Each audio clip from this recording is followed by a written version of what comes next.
All right, everyone, welcome back. We are going to close out our conference today with our speaker, Janet O. Janet is Senior Director of Innovation and Programs for CoGenerate, and Janet will be talking about libraries at the heart of connection, bridging generations with purpose.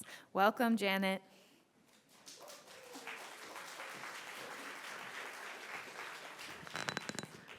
Thanks so much. Thanks for having me. I know you've had a really full day, so I'm hoping that you are going to be up for some interaction, sort of talking to your neighbor, talking about what you're doing at your library. So we're going to start off that way to set the tone. So I'd like you to turn to your neighbor. You could be in a three pair if you want. And here is the question. What does it feel like to be your age in the world today? And so if you're in a pair, each person will have 2 minutes, and then I'll tell you to switch. If you're in a group of 3, it'll be a little bit faster, okay? So get started.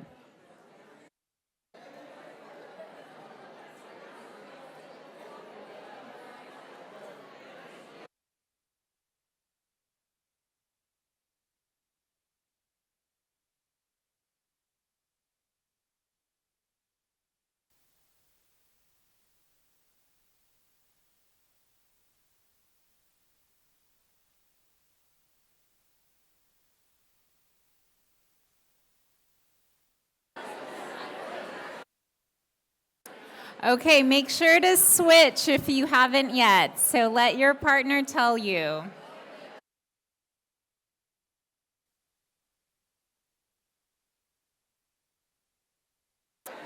Okay, I'm going to ask for your attention.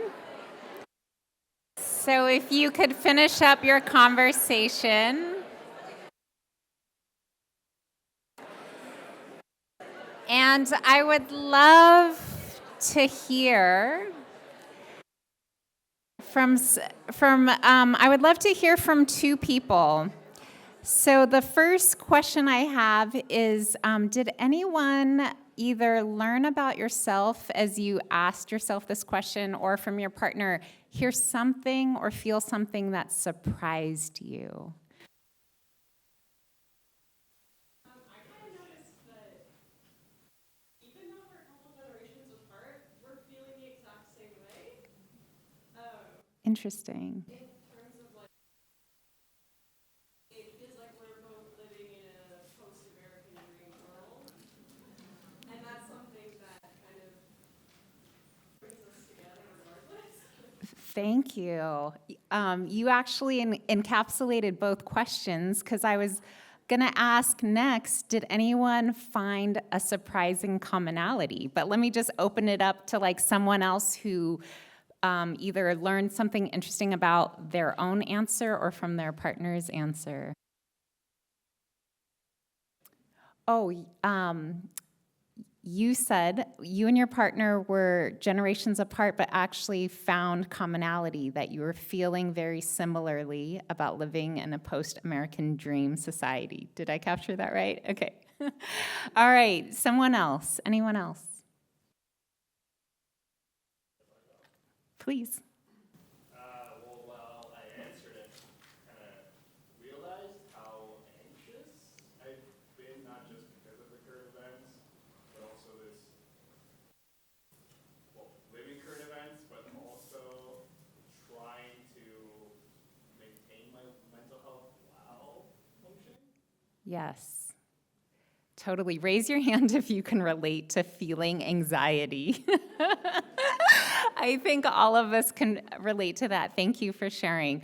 Well, thank you for doing this exercise. When I'm working with, especially an intergenerational group, I love to start with this question because it allows people to connect and share personally, and every day your answer to this question might be different depending on how you feel. So feel free to steal that one if you ever need a little icebreaker. But I actually wanted to skip ahead. I'll go back, but I wanted to get a show of hands so I can understand who's in the room. So I just want to do a little raise your hand when I call out your generation. And I'm going to start at the bottom. So if you are Gen Z, raise your hand. And just take a look around. Okay, thank you. If you are a millennial, raise your hand. Awesome. Okay, if you are Gen X, raise your hand. Okay. If you're a baby boomer, raise your hand. All right. And if you are in the silent generation, okay. So I think, my last one is if you don't relate to any of these, raise your hand. Thank you. I'm a cusper, and I always feel like I never quite belong.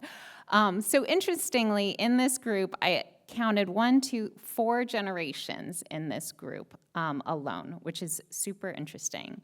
Okay, so let me back up a little bit. I'm Janet O. I'm with this organization called CoGenerate, and let me just tell you a little bit about how we'll spend our time together.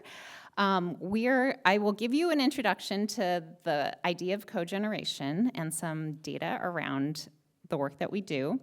I'm going to take you into a little bit of a deep dive on social isolation and loneliness. I want to hear what's happening in your library when it comes to intergenerational programming.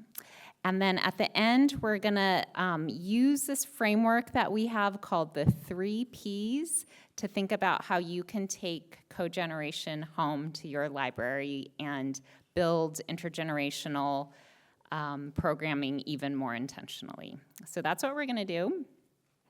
Okay, so let me first define cogeneration, and I want to do that through a short story. So growing up, I'm a child of Korean immigrants, and I did not grow up with my grandparents around me. I didn't have much extended family. But my first job out of college was working for a program called Experience Corps, which was based in San Francisco, and it brought retirees as mentors and tutors in public schools. And we actually would hold our annual volunteer recognition party here, like right here in this room. So we did a film screening one year. We used the rooms next door and did like a banquet. So I have a lot of fondness for this space. And that job for me was my first job out of college. I was in my 20s. And during my 20s, I'm not sure if like I think it is a common experience, but it was a very ungrounded time for me.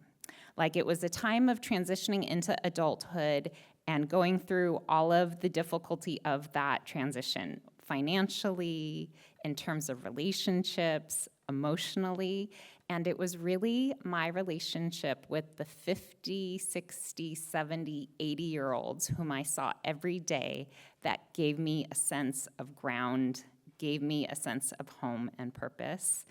And I think that is I share that because when I talk about the definition of cogeneration, which is we borrowed it from the energy field and then gave it a twist, but the power that is created when you bring younger and older people together to create social change that no one generation could do alone.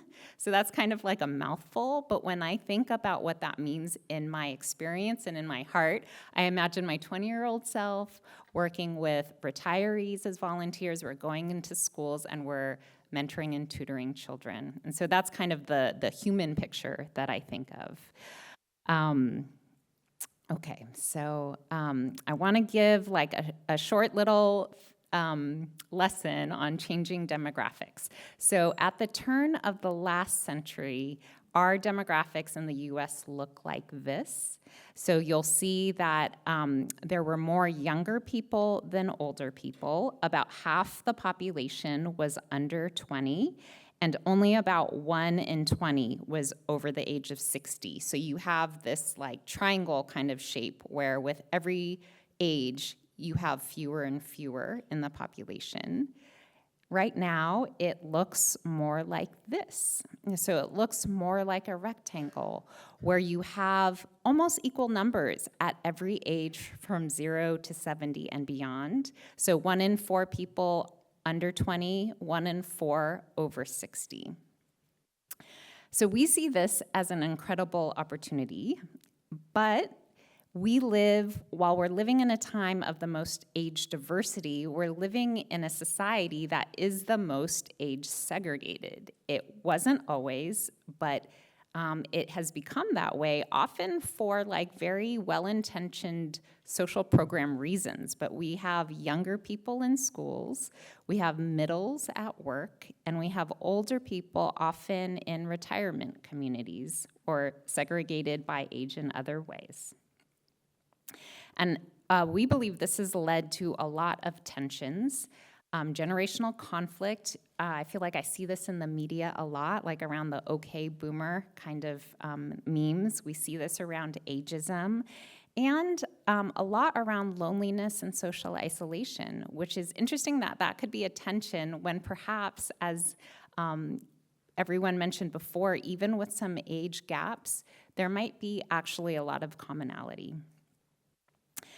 So why should we care about working across generations besides that demographic picture that I gave of like it is just a necessity because our culture is changing and the demographics of our country is changing. We also see that teams have better results when they have a diversity of age in them. There is this opportunity to connect across difference, and we often talk about age as being the short bridge because you were younger and hopefully you yourself will be older one day, but younger people are often more diverse along lines of race, gender, and sexual orientation. So if you're bridging generations, you're also bridging other differences as well.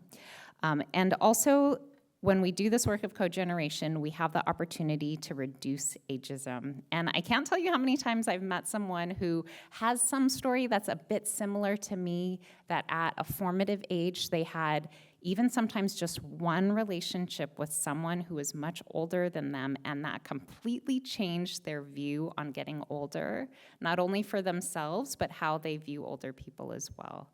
And I think it can go the other way too, around, I don't call it ageism when it's pointed towards younger people, I call it adultism, but I think this bridging is an opportunity to reduce that polarization that we see. So we did a study with NORC at the University of Chicago, and it turns out that people of all ages want to work across generations to improve the world around them, to reduce divisions. And despite that interest, though, what every generation says is that they can't find opportunities to work with people of other generations, those opportunities are lacking. And I think that's an incredible call to action for libraries. Because I already see when I go to my local library that generations are sharing space. It's a third space where you already see this incredible diversity of age. And there's many intergenerational programs that happen already. And so my question today is there a way to be doing that even more intentionally, to like turn up the volume of those beautiful connections across ages? One interesting we found when we were doing our research is that while people of every generation wanted to work intergenerationally, the youngest were the ones who wanted it the most. And I think sometimes, especially from an older perspective, that's a surprise. Like I've had older people come to me and say, like, I don't think younger people are interested in hanging out with me or being my friend or whatever. And I think both from a data perspective and anecdotally, like I find that to not be true, that there is some generational differences to work through, but that the youngest generation is often wanting that and asking for it the most. Okay, so this deep dive into social isolation and loneliness. So last fall, we did a report, and we really wanted to look at like what is happening around the topic of social isolation and loneliness, since we know that it's an epidemic and that it's affecting so many younger people and older people. How are programs and libraries and community organizations kind of putting these puzzle pieces together? So we did 41 expert interviews, and then we held a community of practice where we just invited people interested in working intergenerationally or already doing so to come and be in community together. And we had 167 organizations from across the country take part in our 5-week community of practice. And so we released a report that kind of showed our 9 findings. I'm not going to go through all 9 right now, but I'm going to highlight the top 3. And then I'll give you a QR code in case you're interested in reading about the rest. One is that with the communities of practice that we worked with, so many people were like, we know that it's a problem, social isolation and loneliness. Enough about the problem, let's talk about solutions. Let's be solutions-oriented and think about what we can do about that. Then what's also interesting is, like, in the media, we were tracking stories about age gap friendships. So I don't know if you've read any of these, but it's like, you know, she's 70, he's 20, they met accidentally, and now they have Thanksgiving dinner together every year. Like something like that. Like, it's just a public interest story that has been growing in popularity over time. So I think there is this narrative appeal to those types of stories. And we looked a little bit at age gap friendships and why they work. And some of it is that, well, people of all ages are kind of hungry for this meaningful mutual relationship across age lines. And they work because, for one reason, I think, is because there is this sense of like a no-compete zone that, unlike friendships where maybe you're a little similar and there is like an unintended comparison in your life, in your whatever it may be, in your career, family, whatever, when you have friendships with these big age gaps, those feelings of comparison, the compare and despair, disappear because there's just an accepted difference that's there. So when I think back on my own experience, when I was in my 20s, I was having a hard time, and one of my volunteers, Naomi, in her 70s, she said to me, like, my 20s were actually the hardest decade of my life, and there is no way I would go back. The 70s are actually the best decade of my life. And as a 20-year-old, I did not know what those details were. Like, I didn't understand, but I felt reassured and I felt curious. Like, if that could be true, and I'm 25 at the time, what about my 30s? What about my 40s? What about my 50s? Like, all of those changes that were kind of implied, that life could, I think that goes against our public narrative, that rather than decline, aging could actually, there could be a different story, a story of growth and expansion. Anyways, this is why I think age gap friendships can often be very special, although I think they are rare. I guess I'm curious, like in the crowd, raise your hand if you feel like you have a close friend who's significantly older or younger than you. Yeah, you are a special crowd, because I think that is rare. And I think when I think of libraries, I think of this opportunity, because we do need these third spaces where we kind of maybe accidentally meet someone or something that is outside of our norm, have a chance to get to know someone and become friends.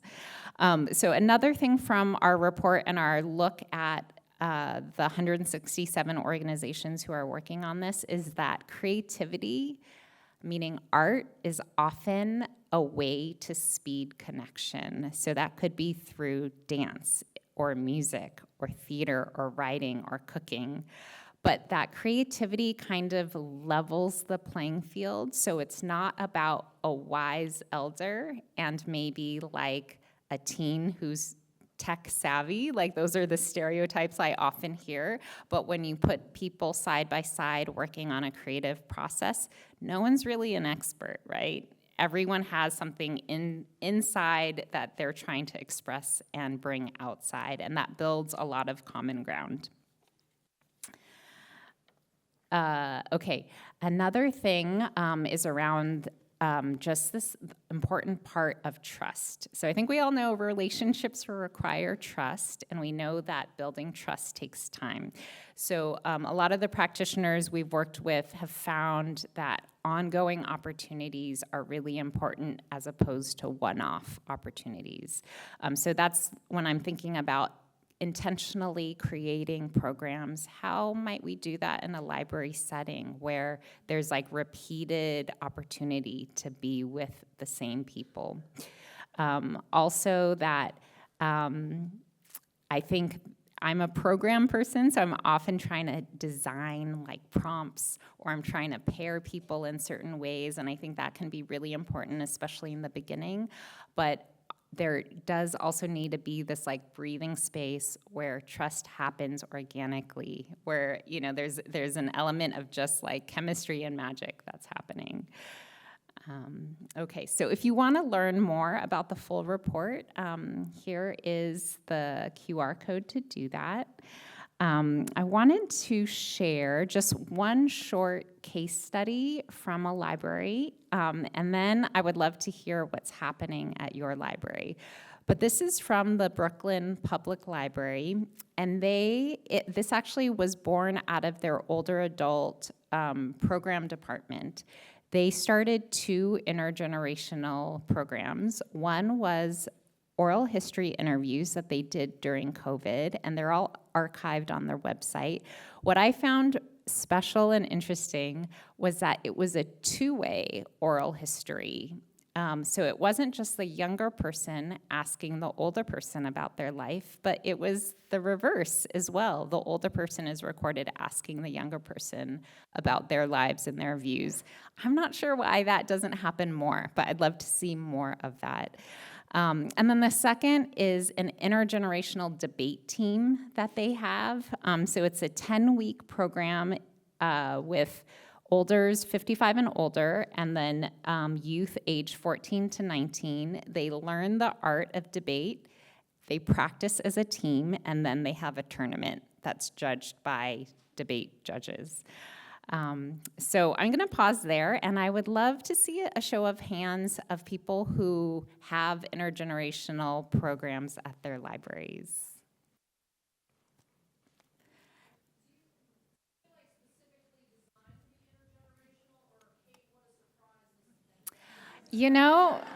Okay, I love that question because often the most beautiful programs I see started by accident, that they were unintentionally intergenerational, and then they leaned into that more. So I would say, even if it's by accident, like raise your hand if you feel like you have intergenerational programs at your library. I'd love to hear, I don't know if we have mic runners, but I'd love to hear like as many examples as we can hear to help inspire one another. Anyone want to share? Hi.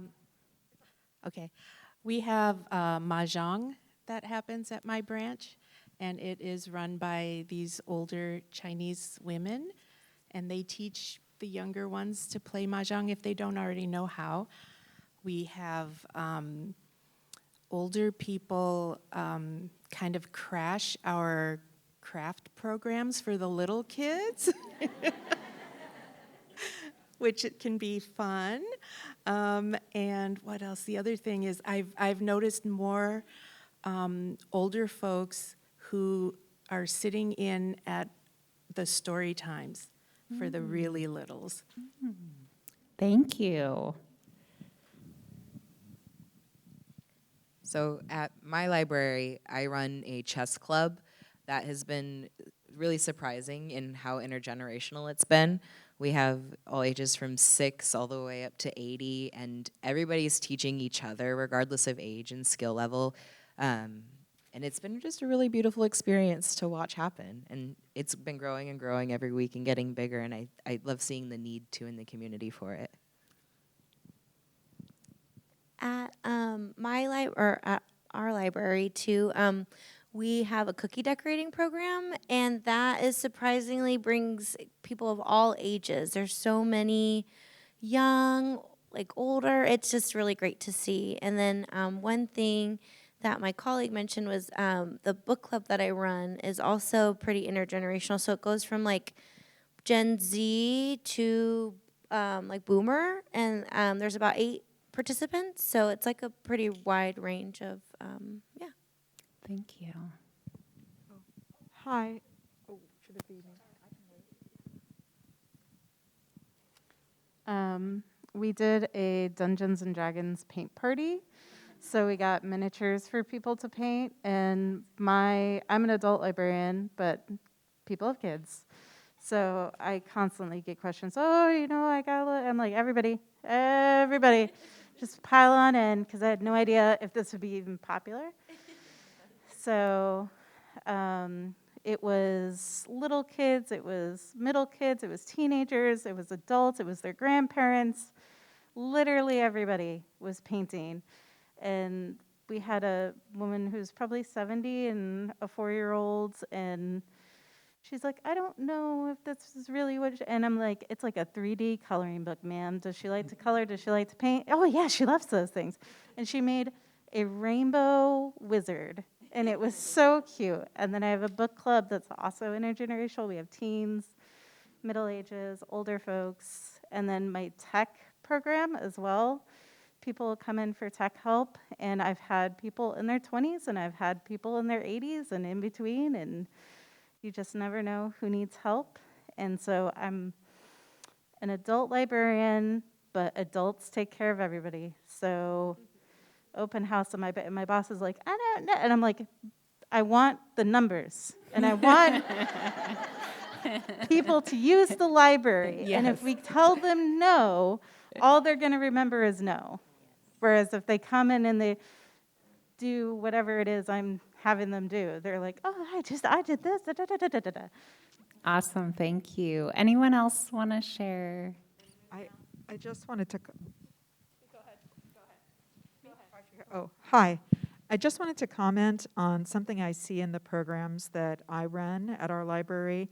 I run a series of different textile-related programs, and what I see is everything from little kids through 80-plus-year-olds coming to different groups. The one I run at the Cancer Center tends to have much older people, although we have had some younger as well. But what I'm seeing is there's this gap of crafting knowledge in like the 30-year-old, 40-year-old range.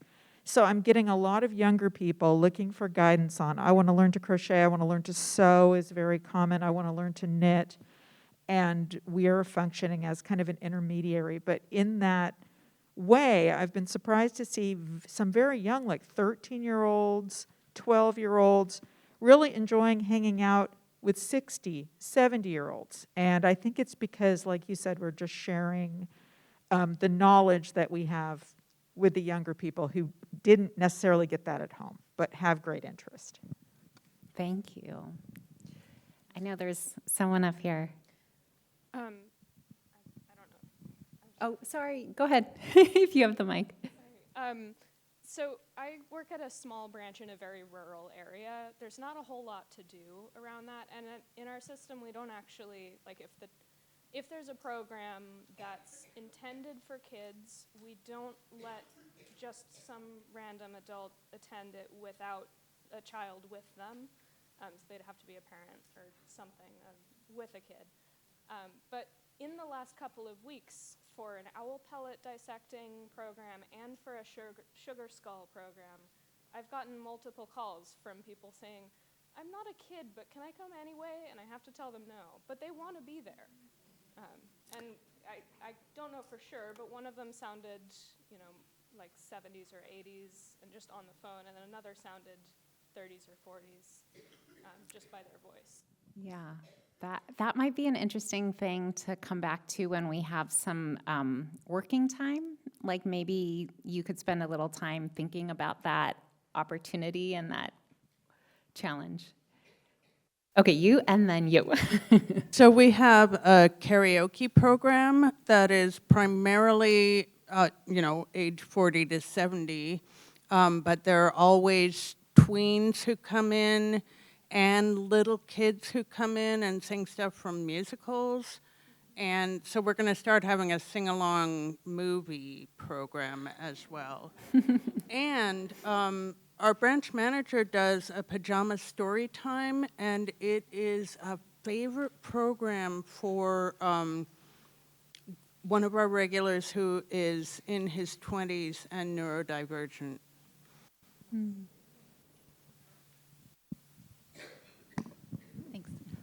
So I started a Sunday crafternoon for teens once a month, and surprising very few people, no teens showed up. But I got families with kids ages like 4 to 10, and then older adults like 50, 60 and over showing up. And so that's now our consistent crowd. And I've just gone about and updated the event listing to encourage older adults or to encourage adults to come and get their craft on. And so we're just rolling with it. Let me just say, when the older adults start to share a story, everybody's hanging on every word. Amazing. Okay, I want to hear all these examples, so feel free to tell me more, and I wrote them all down, but maybe we'll pause for now. I loved so many of those examples, and I find it so interesting of like, you target a certain age, and then someone else shows up, and then the age group that you intended isn't there, but just super interesting of like this continual process of like, seeing what people actually want. And we'll talk a little bit more about that. Okay, well, I think now is the time to talk more about that. Okay, so we did what's happening in your library. Okay, so the 3 Ps, and hopefully you got the worksheet outside, which you can use as a guide. There's no need to go through every part of it. I was just putting in some questions that might be helpful to think about. But here are the 3 Ps that we think about as we're working with community leaders who are trying to do co-generational work. So the first is proximity, meaning like where are younger and older people already naturally bumping into each other or using the same space. Like in my mind, I think of that as like lowest hanging fruit. Like if you have in your computer lab or in your tech center, you already have those people there, that might be a good place to develop a program or start to think about one. Another is around purpose. And that is about like, what is the why for the people who are attending or your potential participants? What is their why? And I have found sometimes the why is different for different generations. Sometimes it's the same. But for example, for a teen, maybe it's something to do with course credit. You know, maybe that's their why. So then it's important to look through that kind of like school lens. It could be about learning something new. It could be about making a new friend, you know, many different whys, but I think it's important to be able to like understand each generation's why, and then also as you design, do the participants know each other's why? Does it matter if they do or if they don't? Like when I give that example of the intergenerational debate team, I could see that like a why could be for a teen to put that on like college application material. So maybe they're more hooked into coming week to week. An older person is not going to have that same why. So the incentive might need to look different for those different age groups. The last P is the most complicated P, and that's partnership. And within partnership, I also mean things like power sharing. So I want to give this quick example. I met a 14-year-old recently who lives in Fullerton, California, and her name is Lena. And Lena lives with her grandmother, but she realized that her friends don't have the same opportunity to have a connection to their grandparents. So she started an intergenerational summer camp. So she went to her local senior center and she pitched this idea. And so they got a bunch of grandmas to come. They led a class for 8 to 14-year-olds and taught things like cooking, embroidery, jewelry making. And it was so popular that they had a wait list of kids and they couldn't they didn't have the capacity to serve every child who wanted to participate. What was interesting is Lena told me that the senior center had tried something like that a few years before, but they couldn't get any kids to come. So in my mind, I thought like it was their partnership with Lena that made the difference, right? That like Lena was a co-creator in that experience. She tapped into her networks in her like high school and other places to recruit kids, and I'm sure it had that touch and feel to it as well in what they designed.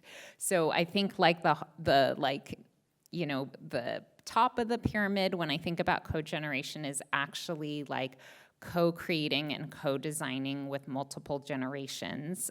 So that idea of like creating with versus creating for. Okay, so now what I would love for you to do is to spend about 10 minutes or so kind of thinking about your own library and where you'd like to more intentionally bring intergenerational collaboration. And I'd love, you know, you can use your worksheet and kind of think about the 3 Ps. On the front, there's some questions. On the back, there's just a place to take notes. So I'd love for you to give that some thought and then turn to your neighbor and share with them. So I'll give you about 10 minutes or so to do that.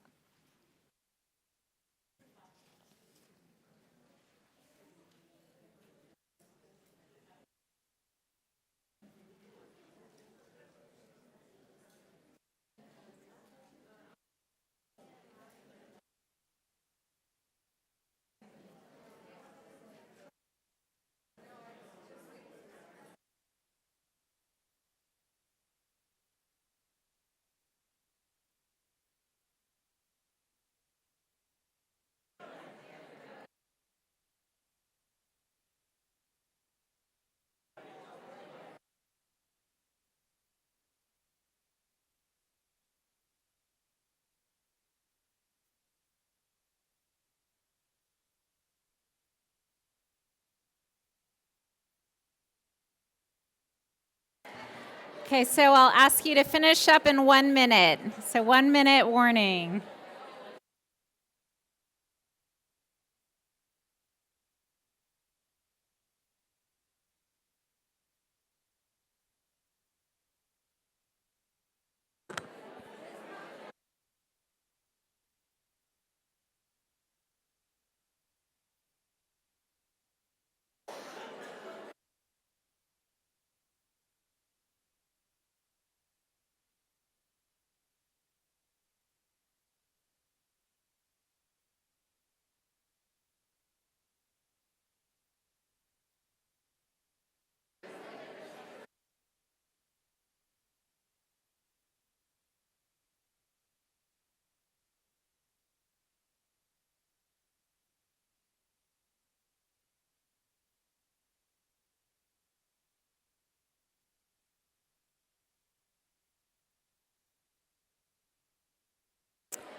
Okay, I'd love to hear what people came up with. Can we have the mic runners again? Thank you. So, is there anyone who has like something they want to try when they get back to their library who's like so excited about their idea and they just want to?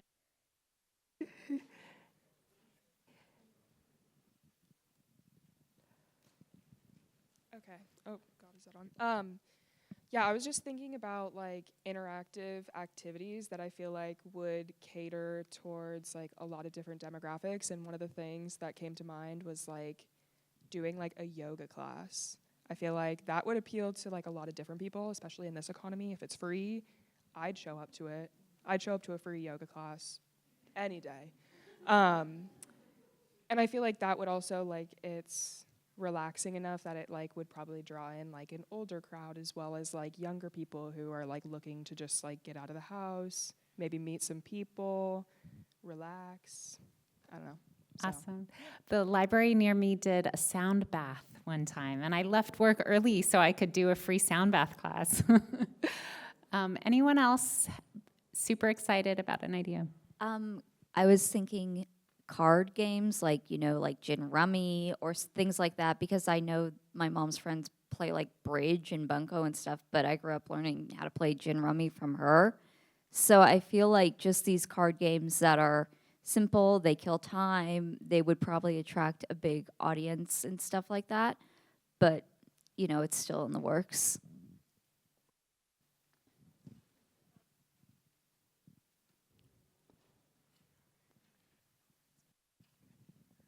Two words, line dancing. I think it'd be great to have older generations teaching things like the hustle or the electric slide, and then, or even the 1999 classic Will Smith movie that had its own line dance, The Wild Wild West, we love. And then the younger generation teaching things like the cha-cha slide or the Cupid shuffle. I think that'd be great. I think it'd be fantastic. I think we're bridging that gap, I love that. Getting people moving, exercising. Beautiful. I think there's someone in that last row right behind you. I would really love to do like a cooking class where experienced cookers or bakers could teach new skills, like especially like the basic stuffs, like this is how you make a roux, or the only obstacle is getting the cooking equipment. Like we don't really have a kitchen area, so that would be a bit of a struggle, but I think it would be fun to see that.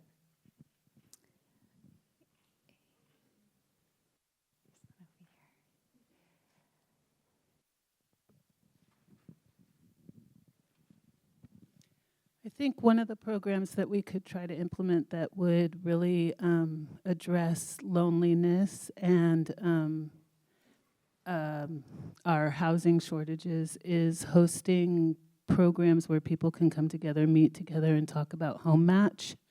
And elders can, meet people and kind of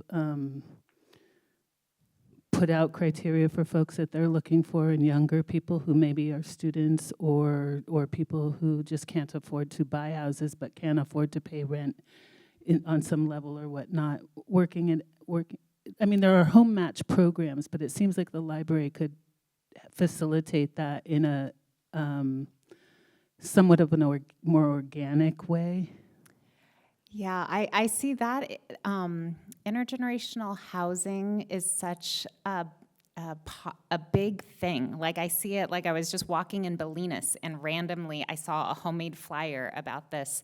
And there's a bunch of programs like Nesterly, Silver Nest, like all these entities that do it. But I do think the concept is not comfortable yet. Like just like with Uber and all of that, getting into a stranger's car, I think. So I could imagine a library kind of popularizing the idea, or maybe like introducing the idea to make it seem more of a norm. But I think that's amazing. Okay, I'd love to ask if there's a volunteer who maybe is stuck on a challenge. Like I heard little things about like, how do we get the high schoolers to come or something. Like if you have a challenge that you would like the group's wisdom to just kind of think about and brainstorm, I would love for this group to help you.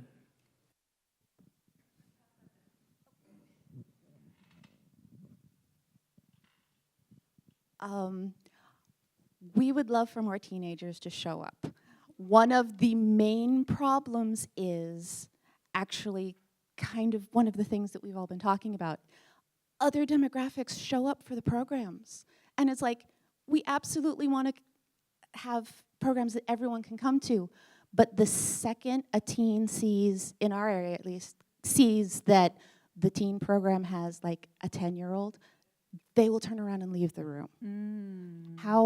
How do we facilitate something where they feel included and we don't exclude anyone else? So interesting.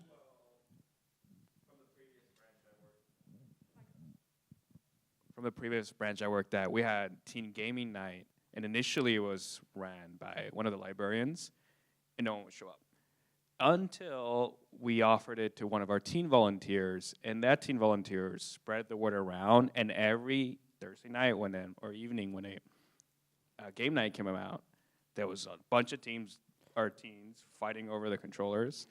So I think maybe that's a good way to explore it, to try to find teen volunteers to help with the program, because they will network by default a little bit better than we could.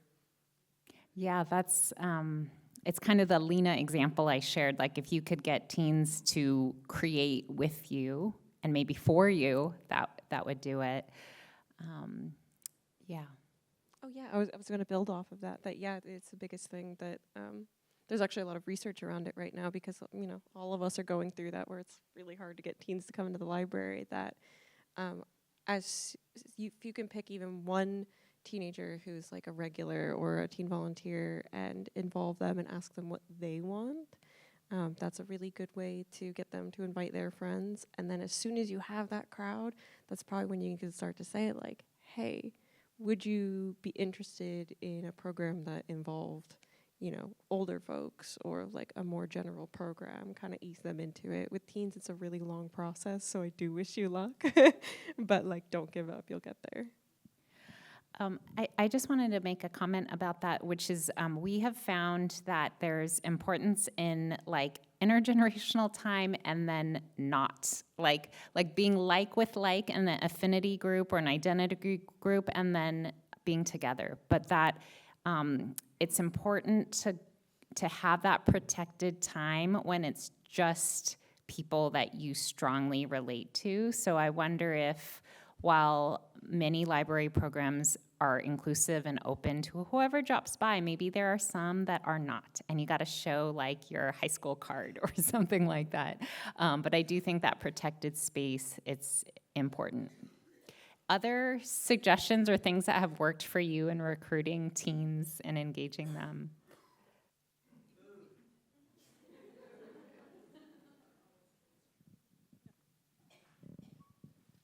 I also found that it's really important to look at their schedules, like to actually ask a teen, like, when is your SAT?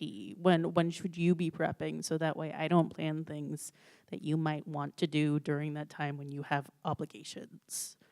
Yes. In doing intergenerational programs, I feel like that is the biggest hurdle, is like when, what time of day, weekend versus evening, all of that kind of stuff. Okay, does anyone else have a burning challenge? Any other burning challenge? Okay. Well, I just wanted to share, let's see, a couple of other resources that we have. So we've done a series of reports that are about like getting to that P in the partnership of how do you share power, how do you acknowledge power, what happens when there's conflict. So we did a study called What Young Leaders Want and Don't Want from Older Allies, and here's just some of the key themes that came out of that, and there's a fuller report on our website. And then we did the other end of what older leaders want and don't want from younger allies.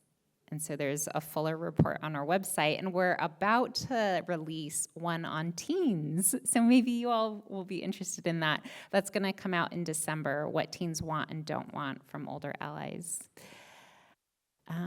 And so then my last thing that I just wanted to share is that someone once gave me advice of like, find the people who dream the same dream as you when you think about partnerships. So this is just an open invitation that like, we would love to, we're grant funded, so we do work in like social isolation, or we're doing one in religion and faith, we're doing one around teens and civics. And we'd love to do a project with libraries of like, how can libraries be our intergenerational hubs? And maybe there's a campaign around that, maybe there's a storytelling thing. So if you have interest, if you have some big dream of how you imagine that for your library, I'd love to stay in touch.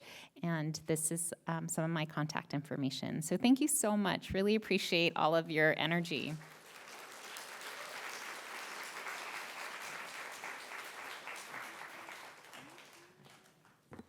Thank you so much, Janet, and thank you again to all the speakers and the people who made this event possible, and thank you all for attending today. I hope you have some amazing takeaways to take with you. A couple things. We do have a survey. If you could please fill it out. We have a QR code. We will also be sending it out after the fact with some of the materials that the presenters presented today. Today's event was recorded, so we will be uploading for later viewing if you wish. But this survey is really important because we really do look closely at it, and a lot of the programming or a lot of the trainings that we've designed have been because of feedback that we have received from past attendees. So please share your thoughts, please share your ideas. We absolutely want to arrange trainings and conferences that appeal to you. The other last thing is you all got name tags when you came in today. You can keep the insert, but if you could please return the plastic badge to the box outside, that would be great. Yay for recycle, reuse.